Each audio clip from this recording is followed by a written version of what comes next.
Hey guys, I'm just here to show you how to download the PowerPoint for this week, Origins of World War II lecture. So you can either go into the World War II resources tab that way, but I've started to get smart and I've just linked up the PowerPoint here in the actual agenda. So you can just click it and it should open. But if you did go in through the resources, it's just in the second tabs under lectures, and then it's just right there with the first lecture that you see because it's the first lecture of the unit. So here we've got our PowerPoint.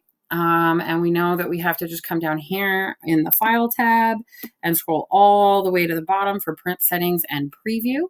Once you get to Print Setting and Preview, we know that we have to change this. So already before it even loads, I can just come up here to one slide without notes, and I can change that to a handout with 3 slides per page.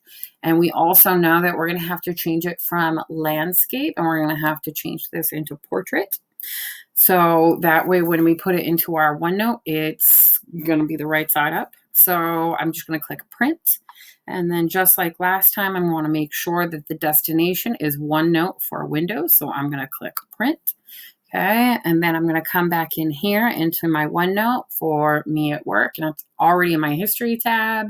And we've got World War II. Now I don't want it to go to its own, like the current page, because that's the main page. So I'm just going to put it inside the actual folder. And it's going to download. And then just a reminder, it's going to title itself printout. Which is something that we don't want it to actually be labeled because it might get confusing with all of the other printouts. So I'm just going to click printout. I'm going to right click it and I'm going to rename that page. And so I'm going to rename that page Origins of World War II lecture. And then there we go. The only thing left for me to do is to zoom in so that I can actually see the lecture. There we go. See you guys for the lecture. Bye.